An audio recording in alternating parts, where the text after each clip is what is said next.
ಮುಂದಿನ ತಿಂಗಳು ಅಂದರೆ ಮೇ 18ರವರೆಗೆ ಈ 5 ರಾಶಿಯವರು ಹುಷಾರಾಗಿರಬೇಕು. ಕೆಟ್ಟ ಯೋಗದಿಂದ ಜೀವನ ನರಕವಾಗತ್ತೆ. ಹೌದು ವೀಕ್ಷಕರೇ, ಮಾರ್ಚ್ 29ರಿಂದ ಮೇ 18ರವರೆಗಿನ ಅವಧಿಯ ಈ 5 ರಾಶಿಯವರಿಗೆ ಕಷ್ಟ ಕೂಡಿರಲಿದೆ. ಆ ದುರಾದೃಷ್ಟಕರ ರಾಶಿಗಳ ಬಗ್ಗೆ ಇಲ್ಲಿದೆ ಈ ಸಂಪೂರ್ಣ ಮಾಹಿತಿ. ಜ್ಯೋತಿಷ್ಯ ಶಾಸ್ತ್ರದ ಪ್ರಕಾರ ಗ್ರಹಗಳ ಚಲನೆಯಲ್ಲಿ ಬದಲಾವಣೆಯ ಪ್ರಭಾವವನ್ನು ಎಲ್ಲ 12 ರಾಶಿಗೆ ಸೇರಿದ ಜನರ ಮೇಲೆ ನೋಡಬಹುದಾಗಿದೆ. 2025ರ ದೊಡ್ಡ ರಾಶಿ ಬದಲಾವಣೆ ಮಾರ್ಚ್ 29ರಂದು ಸಂಭವಿಸಿದ್ದು, ಈ ದಿನ ಶನಿಯು ತನ್ನದೇ ಆದ ಕುಂಭರಾಶಿಯಿಂದ ಹೊರಬಂದು ಮೀನರಾಶಿಯನ್ನು ಪ್ರವೇಶ ಮಾಡಿತ್ತು. ಮೀನರಾಶಿಯಲ್ಲಿ ಈ ಮೊದಲೇ ನೆರಳು ಗ್ರಹವಾಗಿ ರಾಹು ಚಲಿಸುತ್ತಿದೆ. ಮೀನರಾಶಿಯಲ್ಲಿ ಚಲಿಸುವುದರಿಂದ ಈ ರಾಶಿಯಲ್ಲಿ ಶನಿ ಮತ್ತು ರಾಹುವಿನ ಸಂಯೋಗ ರೂಪುಗೊಂಡಿದೆ.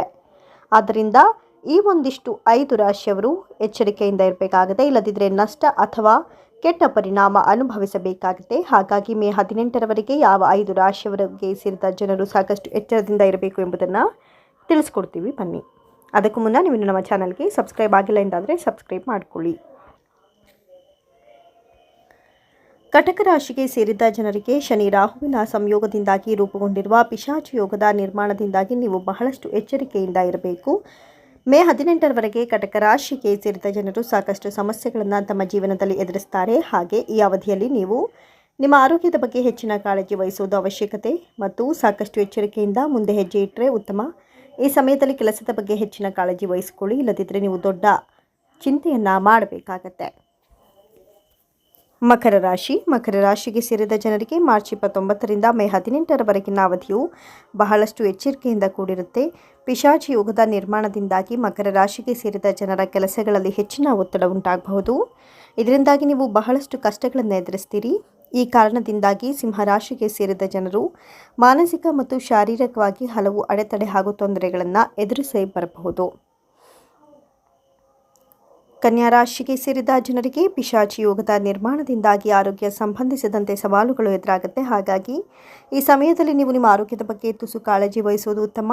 ಈ ಅವಧಿಯಲ್ಲಿ ಕನ್ಯಾ ರಾಶಿಗೆ ಸೇರಿದ ಜನರು ವಾಹನವನ್ನು ಚಲಾಯಿಸುವಾಗ ಬಹಳಷ್ಟು ಎಚ್ಚರಿಕೆಯಿಂದ ಇರಬೇಕಾಗತ್ತೆ.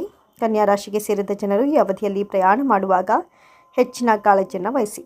ಕುಂಭರಾಶಿ ಅಶುಭ ಯೋಗವಾದ ಪಿಶಾಚಿ ಯೋಗದ ನಿರ್ಮಾಣದಿಂದಾಗಿ ಕುಂಭರಾಶಿಗೆ ಸೇರಿದ ಜನರು ತಮ್ಮ ವೃತ್ತಿ ಮತ್ತು ವ್ಯವಹಾರದ ಮೇಲೆ ನಕಾರಾತ್ಮಕ ಪ್ರಭಾವವನ್ನು ಹೊಂದುವರು. ಕೆಲಸದ ಸ್ಥಳದಲ್ಲಿ ಜಗಳ ಆಗುತ್ತೆ. ವ್ಯವಹಾರಕ್ಕೆ ಸಂಬಂಧಿಸಿದಂತೆ ಸೋಲು ಉಂಟಾಗುತ್ತೆ. ಮೀನರಾಶಿಯವರು ಸಾಕಷ್ಟು ಕಷ್ಟ ಮತ್ತು ಸಮಸ್ಯೆಗಳನ್ನು ಎದುರಿಸಬೇಕಾಗಿ ಬರಬಹುದು. ಹೆಚ್ಚಿನ ತೊಂದರೆಗಳು ಎದುರಾಗಬಹುದು. ಹಾಗಾಗಿ ಆರೋಗ್ಯದ ಬಗ್ಗೆ ತುಸು ಕಾಳಜಿ ವಹಿಸಿ. ಜೊತೆಗೆ ನೀವು ಮಾಡುವ ಬಿಸ್ನೆಸ್ಸಲ್ಲಿ ನಿಮ್ಮದೇ ಡಿಸಿಷನ್ ತೆಗೆದುಕೊಳ್ಳಿ. ಬೇರೆಯವರಿಗೆ ಅವಕಾಶ ಮಾಡಿಕೊಡ್ಬೇಡಿ. ಇದರಿಂದ ನಿಮ್ಮನ್ನು ದಾರಿ ತಪ್ಪಿಸುವ ಸಾಧ್ಯತೆಗಳು ಯಥೇಚ್ಛವಾಗಿ ಇರುತ್ತೆ. ಒಟ್ಟಾರೆ ನೋಡಿದ್ರಲ್ಲ ವೀಕ್ಷಕರೇ, ಈ 5 ರಾಶಿಯವರು ಯಾವ ರಾಶಿಯವರು ಎಷ್ಟರ ಮಟ್ಟಿಗೆ ಹುಷಾರಾಗಿ ಇರಬೇಕಾಗತ್ತೆ ಎಂಬುದನ್ನು. ಇದರಲ್ಲಿ ನಿಮ್ಮ ರಾಶಿ ಇದ್ದರೂ ಇಲ್ಲದಿದ್ದರೂ ಓಂ ನಮೋ ಮೃತ್ಯುಂಜಯ ದೇವಾಯ ನಮಃ ಅಂತ ಕಮೆಂಟ್ ಮಾಡಿ. ಧನ್ಯವಾದಗಳು.